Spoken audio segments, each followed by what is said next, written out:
आज आपण विशेष करून विजयदशमी किंवा दसरा कसा साजरा केला पाहिजे.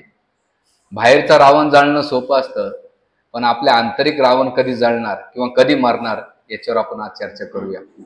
बरेच जण 9 दिवस दांड्या खेळतात, 9 दिवस दुर्गा दुर्गा करतात आणि 11 दिवशी मुर्गा मुर्गा करतात. काय 9-10 दिवस दुर्गा दुर्गा आणि 11 दिवशी मुर्गा मुर्गा. झाली नवरात्र संपली. 1 महिना श्रावण, बाकी महिने रावण. पण वास्तविक जर पाहिलं तर 9 दिवस बिना चपलाचं चालणं, एक टाइम खाणं, शारीरिक तपस्या होते, चांगली गोष्ट ती केलं पाहिजे. पण आपल्या विचारामध्ये, आपल्या स्वभावामध्ये, आपल्या कार्यामध्ये कोणता बदल घडतो? उलट आपल्या हृदयामध्ये महिषासूर मारायला पाहिजे, तो मरत नाही, उलट भोगाने एकदम त्वशेनं बाहेर येतो. रावण जाळला पाहिजे, पण तो आंतरिक रावण कधीच मरणार नाही किंवा जाळणार नाही. त्याला कधी आपण करू. म्हणून बाहेर विजय जिंकणं, बाहेरवर विजय प्राप्त करणं सोपं असतं, पण आंतरिक हृदयामध्ये जे अनर्थप्रिय रावण बसलेला आहे त्याचा विजय प्राप्त करणं अतिशय कठीण आहे. म्हणून हा दसरा आपण दरवर्षी साजरा करतो. पण दुर्दैव असं आहे की दसऱ्याच्या दिवशी काय करायला पाहिजे कोणालाच काही माहित नाही. नुसत्या गाड्या धुतात, घर साफ करतात, तोरणं लावतात, याची त्याला नुसतं हॅपी दसरा मानतात. झाला दसरा. काय गाडी शास्त्राचं कुठं याला रेफरन्स आहे की दसऱ्याच्या दिवशीच गाड्या धुतल्या पाहिजे? म्हणजे दसरा आले की आपल्याकडे आपल्या सणाला असं पांचटपणा करून टाकलाय की गाड्या धुवायच्या. दीपावळी आले की घर साफ कर, हा ठीक आहे स्वच्छ आहे. आता मी आजच आर्टिकल वाचवतो की अंधश्रद्धा कशी निर्माण होते. आता या साड्याचं काही नव्हतं, पण याच्या मला 2 आर्टिकल सापडले. याला शास्त्राचं कुठं? कारण मला एका प्रश्न विचारला तर का प्रभूजी ह्या हिरव्या साड्या का घालतात आज? म्हणलं काही नाही, व्यापाऱ्यांना नाही का त्यांचा धंदा करायचा, नवऱ्याचे खिशे खाली करायचे, याच्या पलीकडे काहीच नाही. याला शास्त्राचा रेफरन्स कुठं नाही. तुम्हाला एक घटना सांगतो. टाइम्स ऑफ इंडियाने, महाराष्ट्र टाइम्सने नाही का त्यांच्या पेपरची ॲडव्हर्टाईज होत नव्हती. म्हणून काय करायचं तर त्यांनी ह्या नवरात्रामध्ये एक इव्हेंट चालू केला.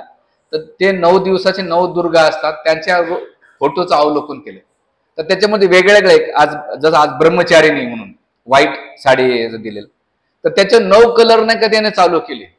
आणि मग त्या 9 कलरला ते आर्टिकल एवढे छान छापले की 9 दिवसात दुर्गादेवी कशी प्रसन्न होते, काय होते. आणि मग त्या 9 कलरचं महत्व लोकांना पटवलं. ते पहिले महाराष्ट्रात होतं, पुण्याहून ते महाराष्ट्रात पसरलं, महाराष्ट्रातून सुरू.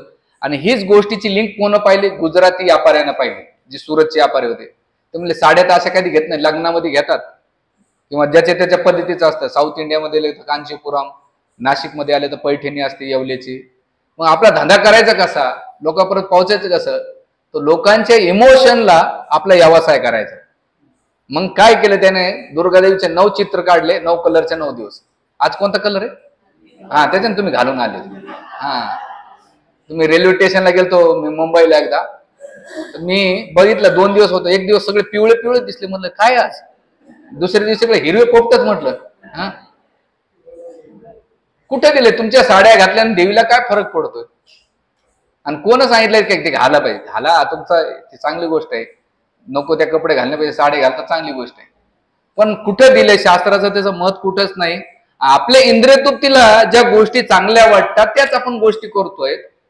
अध्यात्मामध्ये, ग्रंथांमध्ये काय दिलं हे आपण कधी वाचत नाही. ती दुर्गादेवी कशाने प्रसन्न होईल आपण हे कधी विचार करत नाही. मी कसं प्रसन्न होईल आणि मला कसा धांगड धिंगा करता येईल.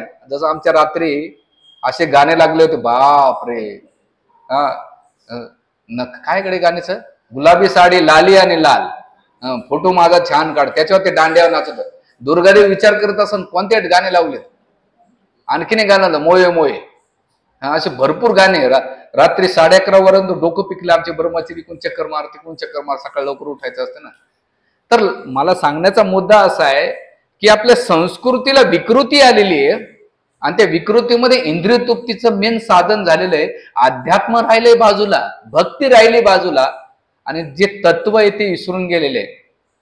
म्हणून हे सण, आपला उत्सव म्हणजे आपल्या प्राणाला उचलण्यासाठी सांगितलेले आहेत की का बरं तुम्ही भौतिक संसारामध्ये चिटकून पडले, तिथून उठा आणि भगवंताशी संबंध स्थापित करा. दुर्गादेवीने 9 दिवस महिषासुराशी युद्ध केलं आणि 10व्या दिवशी वध केला. आता तुम्हाला कोणाशी वध करायचा आहे? उलट तिच्या शक्ती वाढावं म्हणून उपासक साधकाने तिच्यासाठी उपासना केली पाहिजे, तिला बळ देण्यासाठी व्रत कैवल्य केलं पाहिजे. दुर्गा सप्तमी महाभारतामध्ये जेव्हा भगवान कृष्ण स्वतः अर्जुनाला म्हणतात की तुला जर संहार करायचा असेल तर दुर्गा सप्तमी वाच, आणि भगवंताच्या सांगण्यावरून अर्जुनाने दुर्गा सप्तमी वाचली. आपण ते वाचतोत का? आपण ते करतोत का? दुर्गा देवीला आपण शक्ती देतो का आपली इंद्रतृप्ती करतो? मग आपण काय केलं पाहिजे, काय नाही, हे कुठं समजत नाही.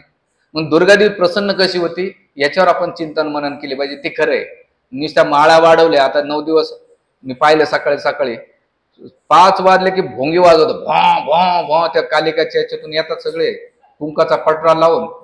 वर्षभर झोपतील पण 9 दिवस डोकं पकवतं लोकांचं. आमच्या गदीतले फुलं 3 वाजल्यापासून तोडायला सुरुवात झाली लोकांनी, कारण फुलाच्या फुगडच्या माळा अर्पण करायच्या. म्हणजे काय सांगण्याचा मुद्दा असा आहे की ती कसं प्रसन्न आहे, आणि ती कशी प्रसन्न होईल. तर भागवतामध्ये एवढं सुंदर आहे दुर्गाष्टमीचं वर्णन की दुर्गा देवी जेव्हा त्याच्यावर दशम स्कंद वाचतात त्यानं भगवान कृष्णाची ती शक्ती आहे. भगवंत स्वतः दुर्गा देवीला 9 नावं देतात, नारायणी, ईशानी, चंडी, काली, भद्रा, पुन्हा वैष्णवी, कामाख्या, असे 9 नावाने देते. आणि भगवंत सांगतात दुर्गा देवीला की तू काय कर, जे बद्धजीव भौतिक संसारामध्ये त्यांची इच्छा पूर्ण कर. आणि भागवतामध्ये एक ठिकाणी वर्णन नाही, भरपूर ठिकाणी दुर्गादेवीचं वर्णन येतं. पहिल्या स्कंदामध्ये जेव्हा वेदव्यास भागवतम लिखायचं तर भगवंताचं दर्शन घेतलं तर भगवंताची छाया सावली आहे, तर ती दुर्गादेवीचं वर्णन तिथं येते. पहिल्यांदा दर्शन घेतलं. दुसरं वर्णन कुठे येते? भागवतमच्या दशम स्कंदामध्ये येते. कुठे येते दशम स्कंदामध्ये? जेव्हा रुक्मिणीचं हरण होतं, रुक्मिणी कोणाची वर्शिप करते? अंबिका देवीची वर्शिप करते आणि म्हणते की मला पती परमेश्वर भेटू दे. दुसरं वर्णन येते. आणि मग तिसरं उदाहरण येतं, गोपी ज्या यमुनेच्या काठी नाही का पूजा करू, कोणाची? कात्यायनीची. आणि कात्यायनीला काय उपासना करीत होते? एक कात्यायनी देवी मला नाही का भगवान कृष्ण भक्त पती भेटावं. आणि मग त्यांच्या प्रार्थना ऐकून ऐकून भगवंताने त्यांचे वस्त्रहरण केले, त्याला म्हणतात वस्त्रहरण लीला. ती तिथं कात्यायनीचं वर्षिप येते. म्हणजे एवढंच नाही तर भगवंत स्वतः ती शक्ती आहे ना. भक्तांना सुद्धा भगवत प्राप्ती करायची असेल तर दुर्गादेवीचा आसरा घ्यावा लागतो. म्हणून भागवतामध्ये तर भागवत येऊन रामाने आपलं महाभारतामध्ये दुर्गा सप्तमीचं वर्णन येते. म्हणून दुर्गा देवीचं जर पाहायला गेलं तर यवन कंसाच्या वधाच्या वेळेस कसं आहे तो वर्णन की जेव्हा कंस नाही का यशोदाची कन्या वसुदेव घेऊन आले कारागृहामध्ये आणि तिचा वध करायला गेले, ते हातातून सटकली. आणि अष्टभुजा म्हणजे आपले सप्तशृंगी माता आहे. आमचे भाग्य असं की आमचे गोपालन प्रभू, माधव कृष्ण प्रभू, हे 4-5 ब्रह्मचारी जाऊन सप्तशृंगीचे जे डोळे मागच्या वर्षापासून त्यांनी सेवा दिली इस्कॉनवाल्यांना की तुम्ही दर नवरात्रीला याचं आदल्या दिवशी आणि त्यांचे डोळे आणि त्यांचं ओठ त्यांचे पेंटिंग करायचे. तर गोपालन प्रभू त्या दिवशी जाऊन सगळं करून आले, परवा जाऊन आले. म्हणजे तिथं ते अष्टभुजाचं रूप घेतलं. तर ते कसं होतं, ते रावणाला आपलं कंसन म्हणजे अरे मूर्खा, तू ज्यांना मारण्यासाठी तू कुठेतरी अवतार घेतलेला आहे. म्हणजे ती स्वतः सांगते, त्याच्या भक्ताला सांगते, अरे मूर्खा, तू ज्याची शत्रुता करता ते माझे इष्टदेव. अजून कुठं ते भागवतामध्ये वर्णन माहिती आहे की ती दुर्गा भक्ताचं रक्षण करते. जड भरत महाराजाच्या पास्ट टाइम मध्ये येते की साक्षात ते जड भरताचा प्रसंग कसा आहे. ते जड भरत महाराज जेव्हा शेतामध्ये काम करीत होते, काम करत असताना डाकून पाहिलं की नरबळी द्यायचा, तर त्यांचा जो पहिला जो होता तो पळून गेला. म्हणून याला धरलं, अष्टपुष्ट धष्ट आलं, त्याला स्नान घातलं, त्याला चांगलं चांगले व्यंजन खाऊ घातले, वस्त्र अलंकार घातले, हार घातला. आणि जेव्हा बळी द्यायचा तो ब्राह्मण त्यांचा मंत्र म्हणत होता.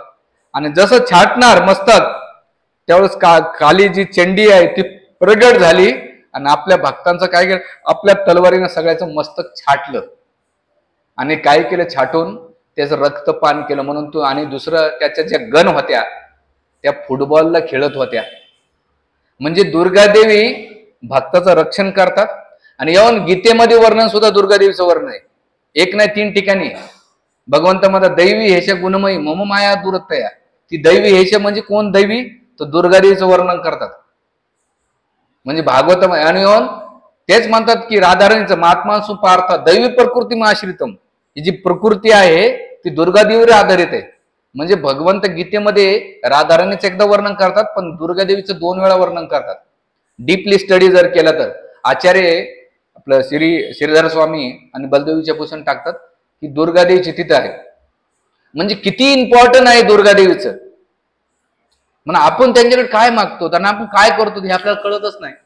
आणि सांगणारे सांगत नाहीत, ज्याने अभ्यास केला. ज्यांना अभ्यास नाही ते आपला अंधाधुंदी इंद्रुतुप्ती. आता काय एवढं वल्गरपणे त्या पिक्चरच्या गाण्यावर नाचतात. खरं दुर्गा देवी यावा बाहेर त्रिशूळ घेऊन, खरंच यायला पाहिजे.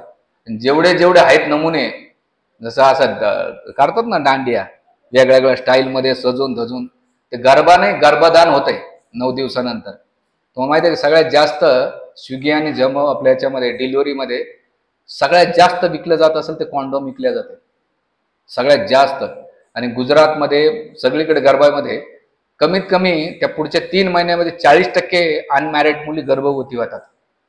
म्हणजे त्या नवरात्रामध्ये सगळ्यात डेंजर गोष्ट होते तर शोषण केले जाते. स्त्री शक्ती एवढी पॉवरफुल आहे की समाजाचं रक्षण करू शकते आणि ती समाजाला भक्षक बनवू शकते. पण त्या स्त्रीला फ्रीडम नावाच्या खाली शोषण केलं जाते. म्हणून स्त्री शक्ती साधारण नका समजू. जेव्हा ती राधाराणीच्या रूपात येते ती कृपा देते, पण जेव्हा ती दुर्गाच्या रूपात येते ते विध्वंस करते. पण त्या विध्वंसाचं काय झालंय, त्या स्त्री शक्तीने स्वतःचा नाश करून घेतलेला आहे. म्हणून शास्त्र एवढं आपल्याला खूप काही सांगतंय, पण आपण शास्त्राला तेवढं मान्यता देत नाही आणि आपल्याला ते नकोशी वाटतंय. आणि जे सांगणारे लोक आहेत त्याच्यावर म्हणतात नाही नाही तुम्ही बंधन आणतात किंवा असं करतात. आणि आजकाल तर एवढं भयंकर अवस्था झाली आहे तुम्ही कल्पना नाही करू शकत. चांगल्या चांगल्या घरातल्या मुलं रात्रभर मदिरा पाहून दारू पिऊन नाचतात आणि त्याला नाव दिले राज दांडिया. काय दिले? राज दांडिया. रासलीला काय होती? भगवान कृष्ण आणि गोपींचं प्रेम खूप उच्च अवस्थेत आहे आणि आपल्यामध्ये राज दांडिया नाही, काम दांडिया आहे, लस्ट आहे, इंद्रिय तृप्ती आहे. म्हणून समाजाचा अधोगती थांबवायची असेल आणि समाजाला गायडन्स करायचा असेल तर जे वरिष्ठ लोक आहेत, जे वयाने आपल्या घरातल्यापासून जगाला नाही बदलू शकत आपण, पण आपल्या व्यक्तिगत जीवनामध्ये आपण आपल्या मुलांना मुलींना ते ट्रेन दिले पाहिजे. नाही, धर्माची रक्षा तुम्ही केलं तर धर्म रक्षा. म्हणून महाभारतामध्ये रामायणामध्ये एकच श्लोक आहे, धर्म रक्षिती रक्षित. धर्माचं रक्षण केलं तर धर्म तुमचं रक्षण करेल. धर्माची ग्लानी केलं तर धर्म तुम्हाला रक्षण नाही करणार. धर्म पालन करताना कठीण आहे. युधिष्ठिर महाराजाला खूप कठीणपणा झाला धर्म रक्षण करताना, पण धर्मानं त्यांचं रक्षण केलेलं आहे. तसं धर्म दुसऱ्याला सांगून प्रवचनामधून नाही होत किंवा दुसऱ्याला पाजळून नाही होत. धर्म हा व्यक्तिगत जीवनात पालन करण्याचं तत्व आहे आणि ते आपल्या जीवनात केलं पाहिजे. आपण सांगतोत का आपल्या पिढीना, मुलांना, परिवाराला की नाही बाबा हे तुम्ही करू नका, याच्या मागं ते तत्व समजून घ्या?